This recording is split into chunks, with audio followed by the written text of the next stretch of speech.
Okay, ready na tayo?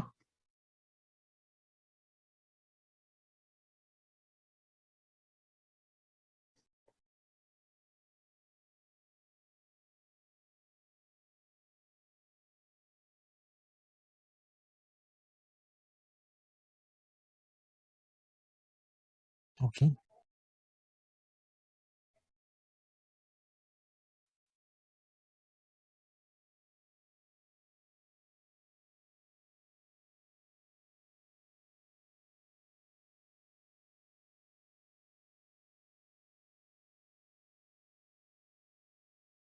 Okay, so majority nandito na. Yung mga hindi pa nakapag-change na pwede kayo mag-leave ng room. Tapos balik na lang kayo. Now, yung format nakalagay na sa ating GC kung paano.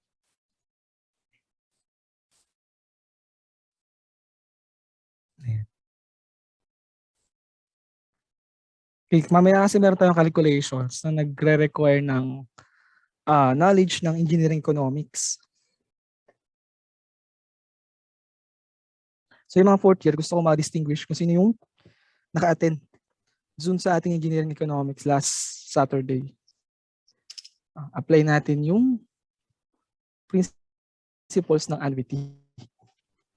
Okay? So proceed muna tayo sa ating lecture. So last time nabanggit ko, last lecture natin, nabanggit ko yung characteristics ng isang project manager. According to Project Management Institute, ano nga ba yung definition natin for a project manager? Makalala pa ba?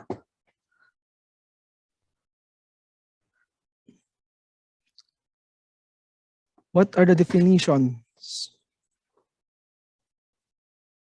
provided by Project Management Institute?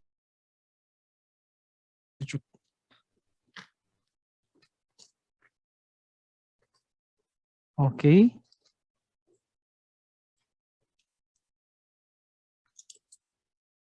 What are the skills required?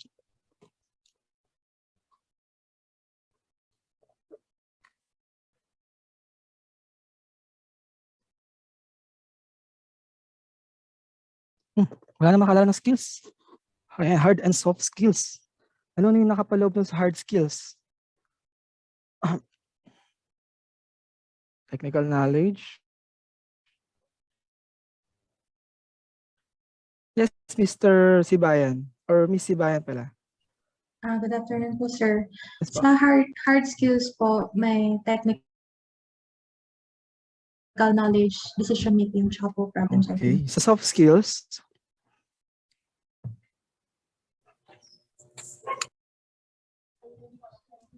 Sir, meron pong ano, sir. Hello po. yes po. Mr. Renz. Effective communication, leadership, sa flexibility po. Okay. So yun yung mga required skills natin for a project manager. So ngayon naman, meron akong i-introduce sa inyo na isa pang type ng manager which will be, what do you call this? Counterpart ni project manager sa construction. No? Ito yung tinatawag nating functional manager. So nakalagay sa ating slide, yung role ng isang project manager to integrate the people across functional units. So yung coordination, banggit nga natin yung soft skill, no, or flexibility in between people across multiple skills. Yung KITAS niya, ayan, facilitator among stakeholders and project team, motivates borrowed personnel. So mamaya mapapalawak pa natin yung borrowed personnel na yan. Balances the schedule, scope, risk, quality, and budgets. Ayun yung tinatawag nating triple constraint. Diba? Last time na-mention ko sa inyo yung triple constraint. Tapos yung triple constraint na yan, as provided ng Project Management Institute, meron pa yan tatlong additional elements. No? Yung tinatawag nating double triangle. Yeah, review tayo. Ano yung lang nakapalaman dun sa double triangle natin? O yung ating dalawang tatlo pala, no? Tatlong counterparts ng ating triple constraint. Yun yung ating time, scope, no? Time, scope, Ano pa? Cost. Ano pa? Scope po. Time, scope, cost. Ano pa? Yes, Mr. Jester. Yung risk po, resources Risk, and quality. sources, and quality. So, lahat yan, no, actually, dapat pagdadaanan ng isang project manager. Kaya sa subject natin na to, project management, kahit pa paano, magkaroon tayo ng basic knowledge dun sa anim na yun. No? Kasi, pagdating nyo naman din ng specialized elective subjects nyo, actually sa fourth year, this is an elective subject. Pagdating nyo sa elective subjects nyo, meron dong assigned subjects para sa mga yan. No? For example, for quality, meron tayong total quality management. For the cost, meron tayong value engineering. No? For the time, meron tayong productivity analysis na nakahiwalay. No? Although lahat yon matatakil natin dito, magkakaroon tayo ng kaunti or basic knowledge dun sa nakapaloob sa double triangle. No? So may isa pang type ng manager, yung tinatawag nating functional manager. So ano ba yung functional manager? According to PMI, functional manager oversee people within a functional unit, specialized in a specialized, expert in a specialized service. No? So para mas mapadali natin yung definition ng dalawang yan, we can say that a project manager is a generalist person. Tinatawag nilang jack of all trades. No? Generalist person. Ibig sabihin, may alam siya dapat sa lahat ng skills na meron dun sa loob ng project na yun. No? For example, meron siya sa structural, architectural, electrical, and plumbing. Diba? Dapat lahat yun tinatakil nyo. Kaya nga last lecture natin, nagbigay ako sa inyo ng option mag-aral pa ng ibang trades. No, hindi puro structural lang. If you're going to pursue construction or if you're going to pursue being a project manager, dapat alam mo yung lahat ng trades na yun. So last time, meron akong binigay sa inyo, provided ng TESDA para maaral nyo yung ibang trades pa. Bukod pa sa structural and architectural. No, meron dong plumbing. Actually, natake ko na yung plumbing. Maganda yung plumbing, no? Ayun din yung nire-review namin sa master plumber exam board exam dun sa TESDA. Nag-provide ko na rin naman yung link sa inyo. Yung electrical nandun din, no? Pwede nyo maaral at least yung basic knowledge, no? Although hindi kayo hindi kayo expert dun sa field na yon, at least meron kang knowledge, meron kang basic knowledge. Whereas yung functional manager naman, sila naman yung specialist person. Tinatawag naman na master of one. No? Project manager, generalist person, jack of all trades, lahat ng trade, alam niya, may basic knowledge siya. Pero pag isa kang functional manager naman, nakapokus ka lang dun sa specialized skill mo. For example, you are the engineering manager. When we say engineering manager, you are going to be assigned to design concerns, to budget concerns, no? Pero pagdating sa construction, labas ka na doon, no? Kasi construction manager naman yung naka-assign para doon. No? So key task niya to facilitate communication among employees, no, within his unit. Kasi specialized unit siya, specialized manager siya. No? Motivates direct reports, ensures quality, costs, and due dates of employees' work is met. No? So kung mapapansin nyo, in difference ng dalawa, yung project manager, nakapokus siya sa double triangle. No? Scope, risk, quality, budget, schedule, no, resources, andyan na rin yan. No.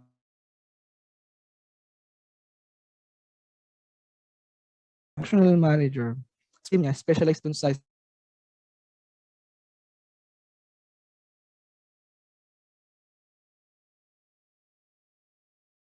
kanyang team na minamanage. So hindi niya na kailangan problemahin pa the rest of the other resources. Kasi si project manager na yung bahala doon. Si project manager yung naghahawak ng project eh. Si functional manager ang hawak niya yung mga taong magiging involved dun sa project. Okay? So mamaya mapapalawak pa natin yan kasi bawat organization may kanya-kanyang structures yan. No, hindi porket sinabing project manager, ikaw na lahat, ibabato lahat sa'yo. No? Ibabato lahat sa'yo ng task to do kasi may iba-iba tayong type ng structure. no? Mamaya discuss natin 'to.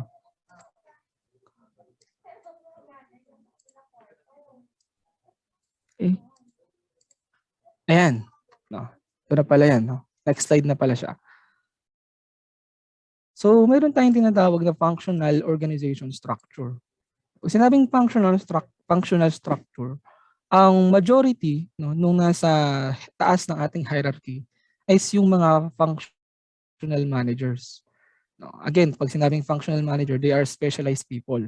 No, kumbaga, pag sinabing engineering, di sila lang involved for the design and for the cost. No, pag sinabi ng mga construction, functional manager as a construction, sila naman yung involved lang doon sa loob ng construction. No, kung kailan may concern sa design, nalapit sila doon kay engineering manager. No? So yun yung functional manager. Engineering manager, ang minamanage lang niya is yung mga designers. Saka yung mga quantitative surveyors, for example. No? So itong mga designers na to, involved to sa iba't ibang project. No? For example, yung designers na to may nakalaan for project A, may project B, may project C. So may pros and cons siya. No? Actually, mamaya discuss natin yung pros and cons tong mga to. No? Kasi yung mga designers, no, since iba-iba yung involvement nila, hindi sila nakafocus na doon sa project na yon. Although yung manager na nakafocus sa kanila is functional or specialized. Pag sinabing design lang yung gagawin nila. Pag sinabing quantity surveying lang din yung gagawin nila. No? And yan, meron tayong construction manager, siya naman yung assigned to facilitate the site engineers and the supervisors. And for the safety manager, for the safety officers. So ito yung tinatawag na functional structure. This is the most common actually. Tinatawag din tong vertical structure. For example, sa army. Sa army, ang mga army na yan, functional structure yan. Naka-functional structure yan. Kumbaga, meron tayong chief of police, no? Then under niya, meron tayong mga generals, no? Then after ng mga generals, may mga kasunod na rango yan, no? At yung bawat subordinates nila, no, pwede nilang i-assign sa gusto nilang station. No, for example, ikaw sa station 4 ka muna. Ikaw sa station 3, ikaw sa station 2. So yung mga involved, no? Yung mga involved na subordinates, they can be assigned to different projects or to different stations. No? So ganun yung pagpapatakbo ng army, ng police, dito naka-base, no? Kaya minsan tinatawag din tong traditional structure. No, traditional structure kasi this is the most common type of organization structure na ginagamit. No? Okay? So, yung pangalawang type naman ng structure is yung tinatawag na projectized structure. So, yung manager naman na involved is project focused. And kung tawagin sa PMI, project focused. No? So, yung mga designers, please pair of this typo lang sa ating PowerPoint. Designer dapat to. Yeah, designers yan. So yung designer, involved lang siya dun sa project na yun. No. Dun lang sa project na yun lang ang iintindihin niya. Ang problema, yung head niya, no, yung manager na kung saan siya naka-assign is a generalist person. Hindi lang siya yung project manager, hindi nga lang siya naka-focus dun sa design concern. No, bagkus manage din niya yung other elements, yung cost, and for the quantity surveyors, the methodology, yung site engineers, supervisors, and for the safety officers for the risk, di ba? So, kagandahan niya, no? Isa sa mga pros niya, of course, yung nakafocus lang yung mga subordinates dun sa specific project na yun. No? Ngayon, nung nagiging problema, yung boss niya, hindi lang nakafocus for that specific concern, no? For that specific, for example, design, no? For cost, and for the methods. So, yun yung pangalawang type ng structure. So, bawat structure na yan, for example, functional and projectized, may kanya-kanyang siguro fit, no? Fit na project para sa kanila. According to PMBOK, highly recommended daw ang isang functional structure para sa mga long-term projects, no? For example nga yung army, no? Naka-functional structure sila. Kasi pang matagalan yung army, no? Yung police pang matagalan yan.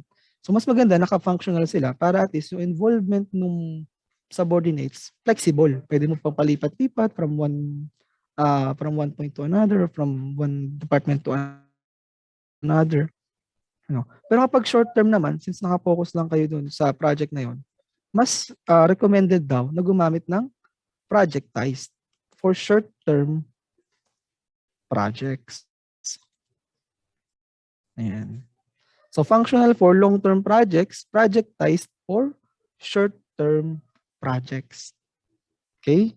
Tandaan niyo yung mga yan, mamaya magkakaroon tayo ng activity for those structures. No? Next. No, ito naman yung medyo makabagong type ng organization structure. No? Ito yung tawag nating matrix structure. No, kung saan yung mga subordinates, like yung mga designers, quality surveyors, etc., they will going to report on 2 managers. No? Meron silang naka-assign na functional manager para i-monitor yung kanilang nagiging performance, no? As a general, no? As general, then meron din silang project manager para ma-monitor naman yung kanilang performance dun sa mismong project. No, so dalawa pa yung boss niya. Meron siyang functional manager. No? Then pwede rin siyang mag-report dun sa project manager. So dalawa naman yung boss nito. No? So very common na ginagamit to. No? Very common na ginagamit itong matrix na to. No? Matrix structure. No? So meron pa yan, no? Meron tayong tinatawag na strong, balance, and weak structure. Strong balance, and weak matrix structure. So yun yung homework ko na lang sa inyo. No? Ano yung definition ng tatlong yun? Strong, balance, and matrix structure. No? So this is actually medyo bago lang siyang nagagamit ngayon. No? Kung saan yung mga generalist managers may involvement din or in the same level din sa mga specialist managers. No? So para mas mapalawak pa yung learning nyo, you can actively research, no, dito sa matrix structure. Nabanggit ko nga yung strong, balanced, and weak matrix structure. No, details isasend ko na lang sa ating messenger. Okay, so punta na tayo dun sa pros and cons ng bawat isa. So pros ng ang functional manager, syempre sobrang simple. Vertical lang yung ating hierarchy eh. Kumbaga madaling makapag-report dun sa taas niya, no? Kumbaga designer ka, pupunta ka lang sa engineering manager mo, okay ka na, no? Team members report to their boss. Direct access to technical resources kasi nandun na rin yung specialist manager mo eh. No? So madali mo makuha yung kailangan mong resources in terms of technical knowledge. And cons naman niya, of course, yung coordination across functions can be difficult.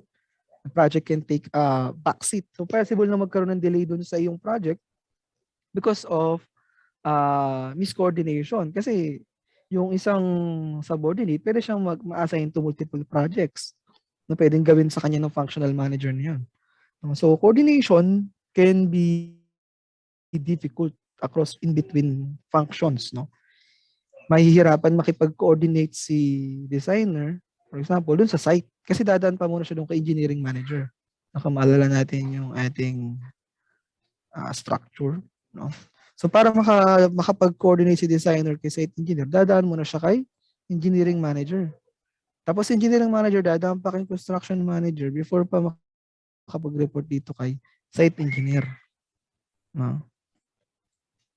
So easy yung access niya doon kay engineering manager for the technical knowledge. Pero yung kapag makikipag-coordinate na siya in between subordinates or in between And in between functions, no, medyo mahirap. No, kasi marami ka pang dadaanan. And meron din tayong projectize, yung kanyang pros. Of course, yung full authority binibigay doon kay project manager. Simple lang din, no? Napakasimple lang din kasi lahat magre-report nung kay project manager. And yung access to permanent resources, readily available din, no? Kasi si project manager pwede niyang, for example, kailangan ng budget sa site, no? Tapos merong naka-assign na subordinate for the cost, madaling mababato dun sa nangangailangan. Strong team, identity, and commitment. So, strong team, yan, sinabing strong team kasi yung involvement, no, yung involvement nung bawat subordinate, so nung bawat function, para lang dun sa project na yun. So, for example, ito, hospital project, institution project, sila lang yung naka-assign dun sa project na yun. So, they can be called as a team. Cons niya, temporary lang, no? Pwedeng next project, iba na yung ka-team mo, no? And the resources can't be shared across projects. No? Kasi nakapokus nga lang yung attention ng project manager for that specific project. And it might create duplication in between resources. Next is yung matrix. Ito nga yung sinasabi ko, yung new approach lang, no, ng organization structure. Shared and flexible access to resources, no, kasi pwedeng mag-usap si functional manager at project manager kung paano ba natin paglalaanan ng resources to. Sino bang masusunod? Sino bang mas mataas yung resources? Si functional ba o si general manager? I mean si project manager, no? As a general, no? At the same time, project focus din siya. Nakalaan ka rin din sa project na yun. No? Meron ka rin shared commitment in between the PM and functional. Ito yung sinasabi ko. So yung flexibility, no, magma-matter yon depende kung anong type ka ng matrix structure. So nabanggit ko naman yun sa ating GC. Meron tayong strong, balance, and weak. Yun yung paparesearch ko sa inyo. No? Sa strong, balance, and weak. At ano yung sa tingin yung pinakamaganda rin sa tatlong yan. Ang cons niya, dalawa yung boss mo. So magre-report ka kay specialized manager. Magre-report ka rin doon kay generalist manager. Or doon kay functional manager at saka kay project manager. And dahil nga dalawang boss mo, medyo may conflict doon, no? May increase in conflict. Especially kapag hindi mo alam kung anong type ba ng matrix structure meron sa inyong organization. Ano ba to? Strong ba to? Balance or weak? Mamaya nagre-report ka pala palagi kay functional. Pero as dapat, nagre-report ka palagi kay project manager. So nakadepende nga yun sa matrix structure. Medyo may konting conflict doon or complexity. Especially in terms of the communication. So masabi nga natin, medyo flexible siya. O nga, pwede, no? Bawa may kailangan ng concern kay site engineer, punta lang pala ako kay project manager, then papato kay site engineer. Tapos sa site engineer, i-verify nila niya kay construction manager. Kumbaga, madali ako nakarating. May concern sa designer, bato niya kay project manager. Project manager, babato lang niya ulit kay site engineer. Then yung coordination, pwedeng in between the construction manager and the site engineer na. No? So flexible siya. Pwede kang dumaan, pwede kang maging flexible sa in terms of hierarchy. No? Pero ang cons niya, meron kang dinaanan dalawang boss, no? Which is yung functional tsaka yung project manager. And of course, the quality management principles, papahapyawan ko na lang to. Actually, part pa to ng TQM nyo. O yung total quality management. No? Tsaka part na rin to sa master's degree. Naturo na rin tong quality management principles. Meron tayong 7. No? Of course, yung customer focus. Yung client, kailangan nasunod natin yung gusto ni client. Kung ano yung goal ng project, kung ano yung gustong output na meron na gusto ng ating customer. Leadership, kailangan na-attain yun. Kailangan may designation. No? Sabi nga natin kanina, baka magkaroon ng confusion in between functional manager and the project manager. So dapat establish yun within the organization to achieve quality.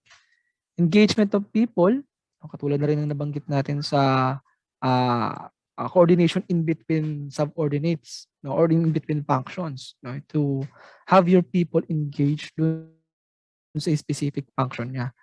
Process approach, of course, yung methods, improvement, no? Most organization meron silang tinatawag na R&D, research and development. At saka itong R&D minsan nare-require na rin to sa ISO 9001. No? Kung gustong mag-apply ng isang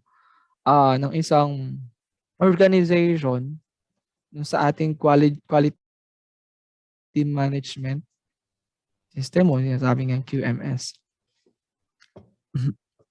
So kailangan merong improvement, kailangan merong R&D in between functions, no? For example, yung engineering, nag-research sila ng improvement kung paano mapapabilis yung pag-design ng structural, ng plumbing, architectural, etc. Ano yung mga softwares na pwede magpapabilis sa kanila or magpaganda ng kanilang efficiency.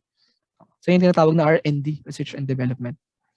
And evidence-based decision making, part na rin actually ito nung ginagawa ng R&D, based dun sa kanilang mga past projects. Relationship management, kasama rin po yan. Kaya nga, di ba, meron tayong tinatawag na human resources in between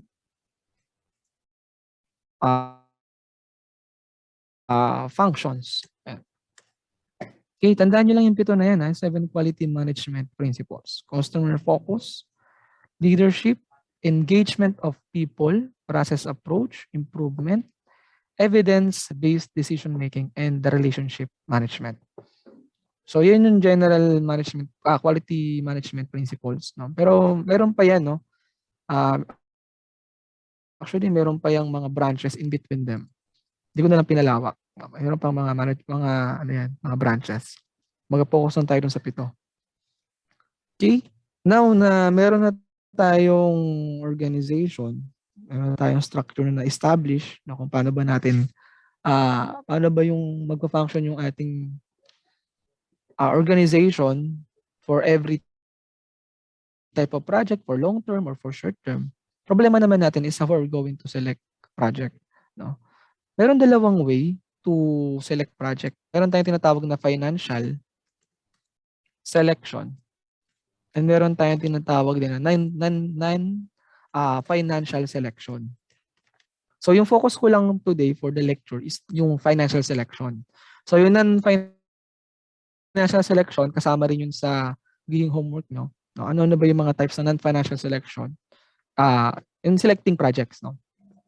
So project selection, process of evaluating projects and choosing to implement those that are best aligned to the strategic goals of the organization and offer the most benefits to the organization, their clients, and their employees. So hindi lang siya basta-basta applicable sa construction. Applicable dito to any project. As defined natin sa ating chapter 1, anything that has a goal, temporary, unique, no? Pwede siyang matawag na project. Basta meron siyang goal. It may be a service, it may be an output, it may be a product, no? It may be a building, it may be a structure. No? It can be called a project. Okay? So, yung first criteria natin, yan, yung sinasabi kong financial selection. No? Meron tayong 3 measures na ginagamit. Ayun na.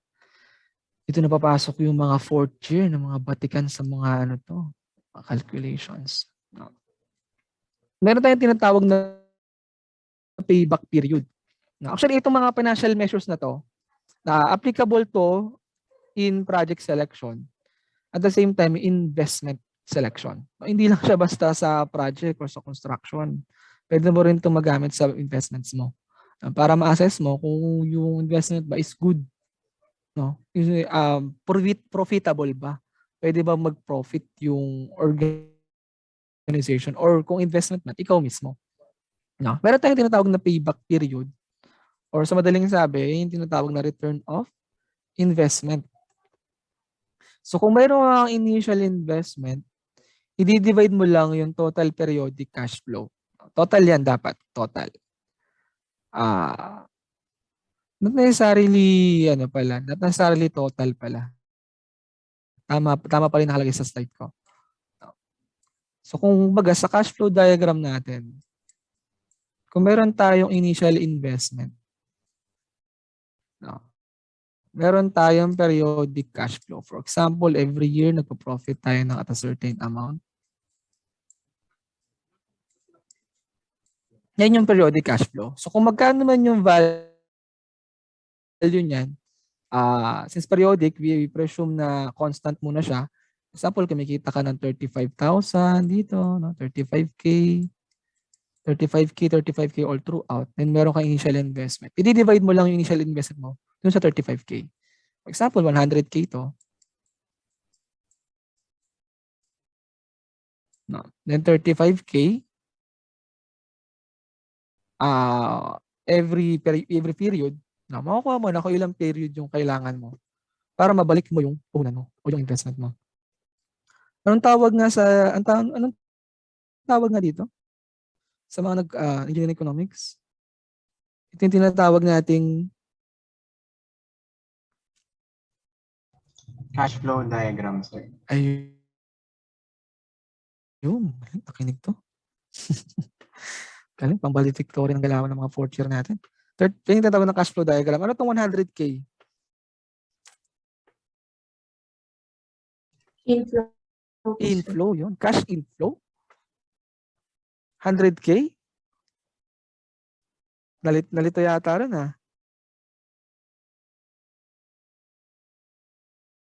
Initial investment yon. So nilabas mo yon. Na yung tinatawag natin cash outflow. Yun. Inflow yung 35K. Yun yung periodic cash flow mo. No? So every period may papasok sa 35. Pero initially, nilabas ka 100K to achieve the project. No? So yun yung isa sa mga financial measure. Of course, kung masyadong matagal, yung magiging ROI mo, baka mas maganda na for example, functional organization ka. Kasi long term pa pala yung goal mo eh. No? Maganda mag-functional organization ka muna. Or kung mabilis lang yung ROI mo, for example, sa isang project, mabilis lang yung balik.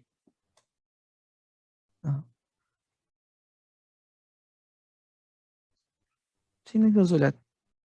Maging sulatan yung screen pag hindi kayo allowed magsulat. So kung maiksi naman yung payback period mo, baka mas maganda gumamit ka naman ng projectized structure. Ito naman yung net present value, yung NPV, tsaka yung payback period. Ito naman yung ginagamit to assess kung yung project ba ay magiging profitable o hindi. No? Kasi kung may initial investment ka pero wala bumabalik sa'yo ng cash flow every year or every period, hindi rin siya advisable na ipurso pa. No? In terms of financial, no? Sabi ko nga, meron pang ibang measures. Yung tinatawag na non-financial measure in selecting a project. No? So yung second measure, yung NPV, net present value. We need to calculate muna yung present value ng cash flow or cash outflow. Sige nga, sa mga fourth year, anong tawag natin dito? Sa cash flows na to? Assuming they are constant.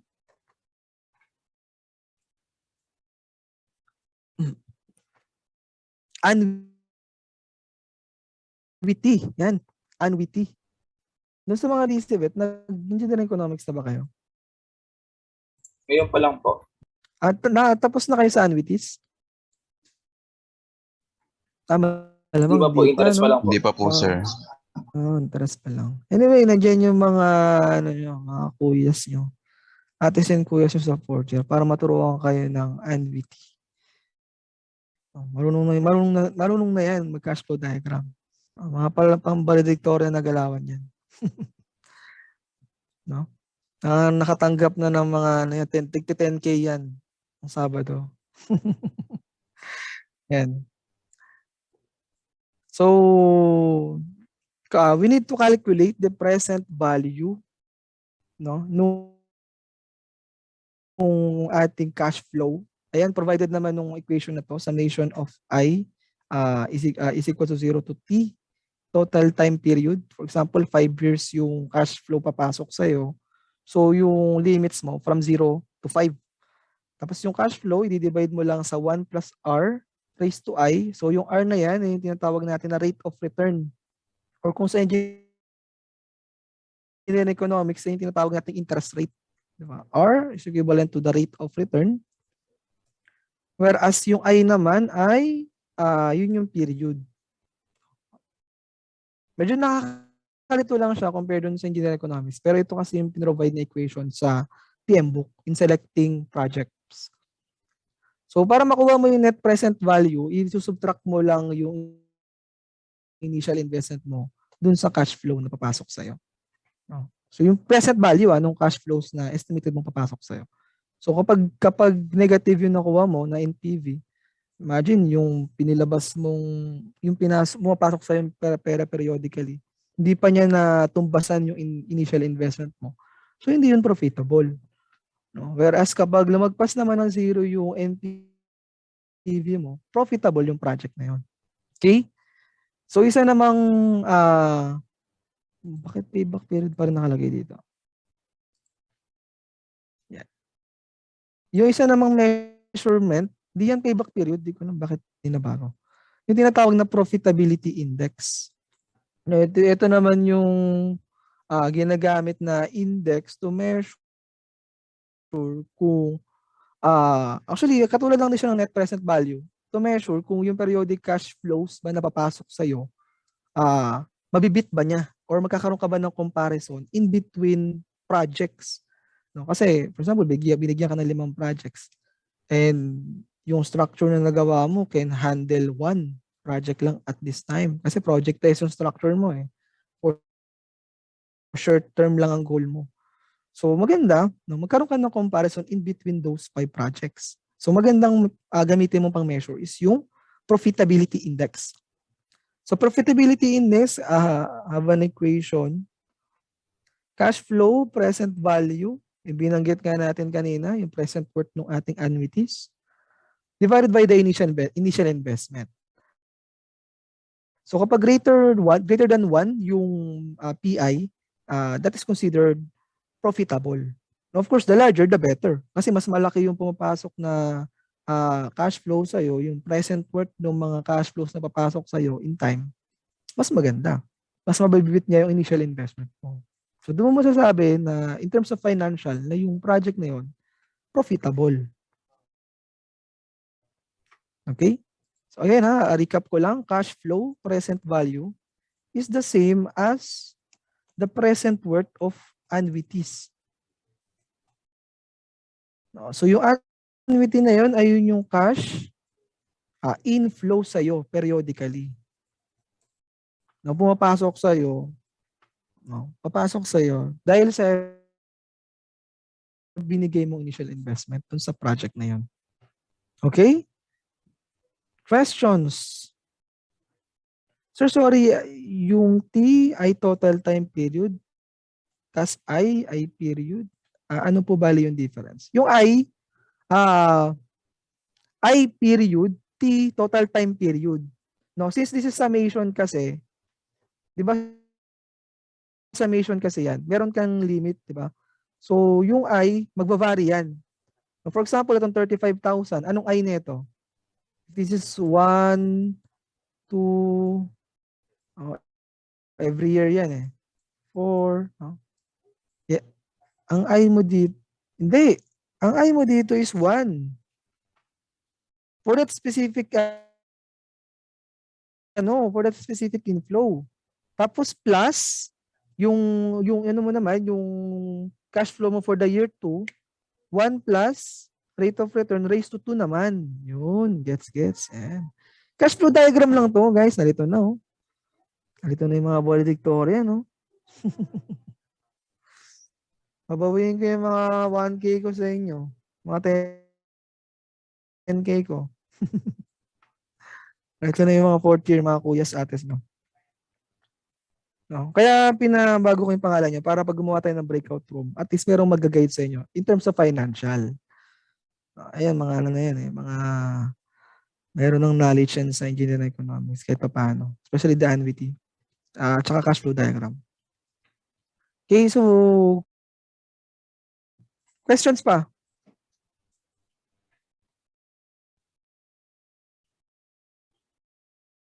Question pa.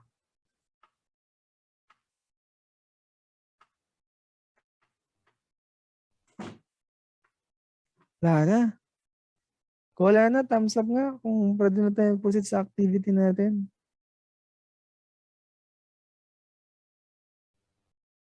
I need the majority na mag-thumbs up. Kung hindi, meron pa tayong mga questions. So, ang goal natin is makapag-construct ng ating organization structure. At the same time, magkaroon tayo ng knowledge financially on how we're going to select a certain project. No? So, recap natin, project structure. Meron tayong tatlong types. Yung ating, may nag-no. Sino yung nag-no? May questions ka? May question ka? Mr. Exam. May question ka?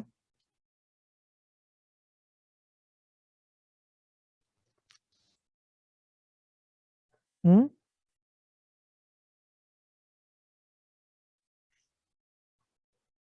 Meron kang question, Mr. Exam? Hiya. Hiya. Excuse me po, sir. Wala po. Thank you po. Ano raw? Okay, Wala po. wala. Pindot pala yung no. Okay. Pindot lang daw yung no. Ay, wait, sir. Medyo naglalag lang po. Sorry po. Okay lang. Okay lang. Huwag sadyain. Okay. Wala na tayong question. Proceed tayo sa ating activity. So, yung activity natin, sa first part niya, I want you guys to create a structural organization of your team. Now, choose any of the example structures and assign a designation to each member. State the qualifications of every team member. So, halimbawa, nakapag napili nyo is projectized structure, no? Maganda, meron kayong reason. Bakit projectized structure yung pinili nyo? For example, functional structure yung pinili nyo. Maganda, sabihin nyo, bakit functional structure? No? And for every structures, meron yung, for example, functional manager, meron siya mga subordinates. Engineering manager, merong under engineering manager, yun nga meron tayong designers, meron tayong quality surveyors. Pwede rin kayo mag-add na any other elements ng construction. Ako nag-focus lang ako dun sa tatlo sa design, construction, and risk control, yung safety. Doon lang pinukusan ko yun kasi yung di pwedeng mawala yung tatlo na yun. Pwede kayong mag-add. Okay, gusto niyo magbigay kayo ng human resources manager, walang problema yan. Kung pipiliin nyo is yung type ng structure na yun. As long as you will defend bakit yun yung pinili nyo based sa qualification ng bawat member nyo. So alam mo, pinili mo ito as a designer, no? Bakit mo siya pinili as a designer? Bakit mo siya pinili as an engineering manager? Bakit mo siya pinili as a quantity surveyor? So build your own structural organization. No, kasi ayan na rin yung magiging groupings natin. No, kung ano yung magiging group ko dito sa breakout room, siya na rin yung magiging groups pagdating natin sa next activities. No, kasi parang hindi ko maalala kung sa chapter 4 o chapter 5 natin. Part ng syllabus magkakaroon ng bidding, kakaroon ng bidding process. Kakaroon ng bidding process. Kasi parang yun yata required activity according to module. If I'm not mistaken. No. So, build your own organization. Kayo ng sarili nyo hierarchy. Then yung ating second activity, you have to select the most profitable project in between these three using the required rate of return of 15%. So project A, project B, and project C. So pwede kayong pumili. Pwede kayong pumili para sa inyo, sa tingin nyo, is most profitable.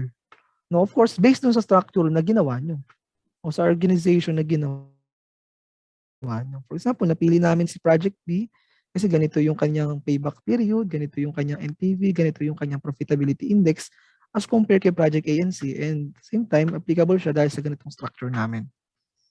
Okay? So I'll break you in again into breakout rooms. No? But kung merong questions, pwede na kayong mag-raise.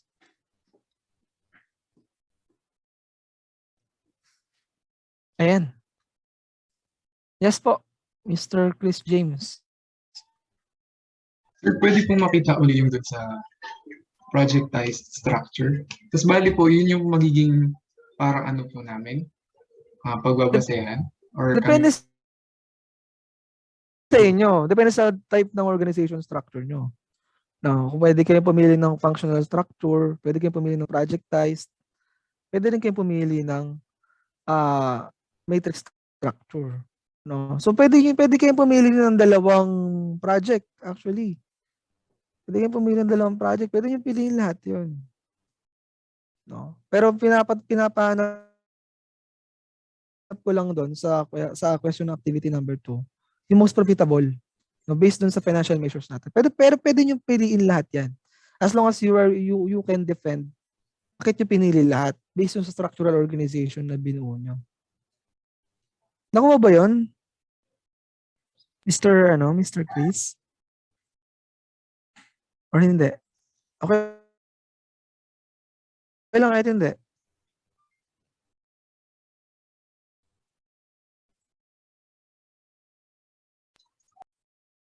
Hindi, no. Hindi raw. Di ba, so naka-build na kayo meron na kayong breakout room. From there, pipili ka kung anong type ng organization structure yung pipiliin nyo. Pwede kayong mag-functional, pwede kayong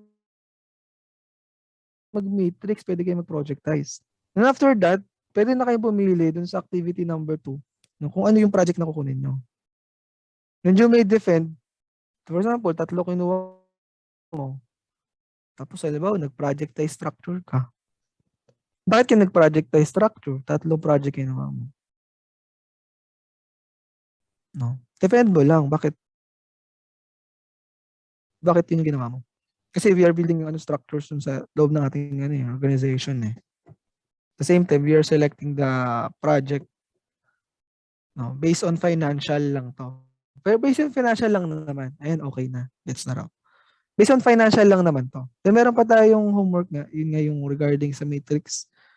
Tsaka yung sa ating non-financial criteria. Okay, before we proceed, sir, yung formula ko po ba sa ROI? Yung sa payback period po, ano pong unit noon in years? Yes po, in years. No, especially kapag ang periods na pumapasok sa'yo, every year. Ang calculation mo ng payback period, years din. No. For example, ang payback period mo in months. So, I mean yung periodic inflow mo in months. Yung payback period mo, you'll expect na in terms of months din. So, nakadepende yun sa inflow mo. No? And to tell you honestly, hindi naman din talaga constant yan. Constant yung magiging inflow mo every month, di ba? Applicable din yan sa mga investment. Pero sa AXI, no? So, nauso yung AXI.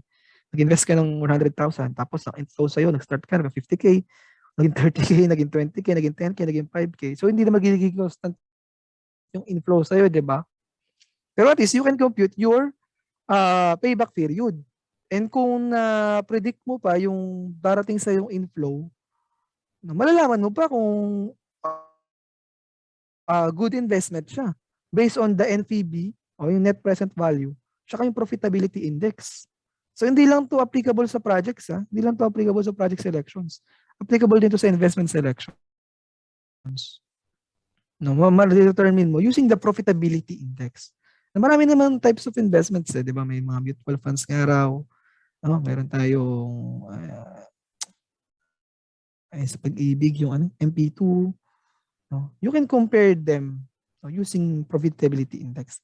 Sir, pipili lang po kami tapos i-defend magsasolve pa po. Siyempre, kailangan mong i-solve para ma-defend mo na yun yung pinili mo due to the financial measures. Siyempre, engineering tayo. Doon tayo sa financial measures. Huwag tayo dun sa puro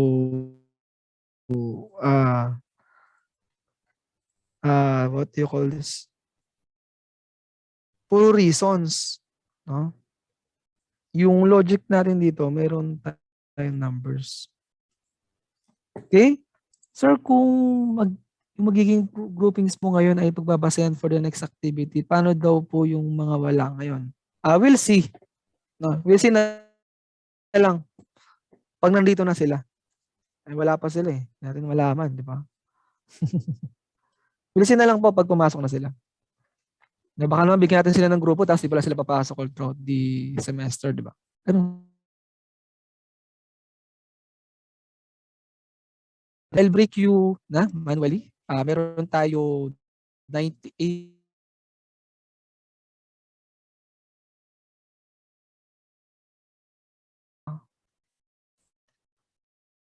10 breakout rooms. But before we proceed, may I request you guys to turn your camera on para pagpasok natin ng breakout room, naka-on ng camera ng lahat.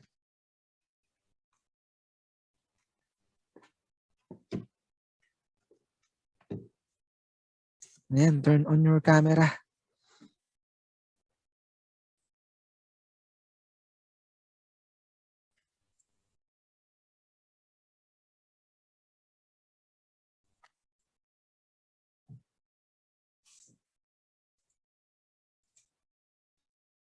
Ayan, turn on ang camera.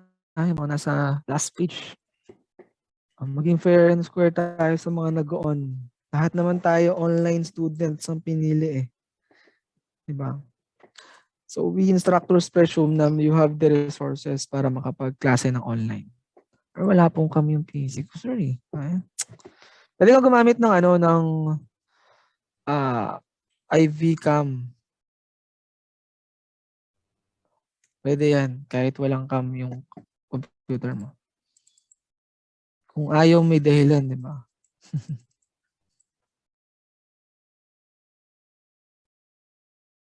Okay, I'll take screenshot muna. Every group.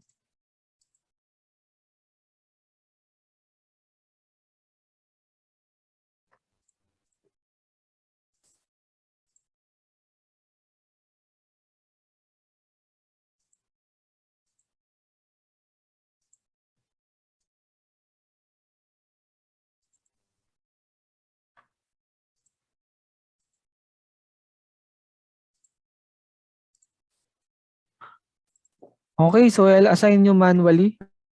Random naman to. Kahit sabi mo manual, naka-random pa rin naman siya. No, i-assign ko lang talaga yung bawat team kailangan talaga may kasama kayong fourth year para mag-guide din kayo in terms of financial measures.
Okay, room 3, okay na? Room 4. And tapos na rin.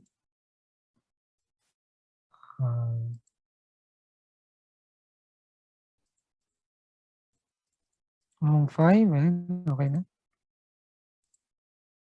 Random lang din to. Room 10, room 6, okay na. Room 7 naman.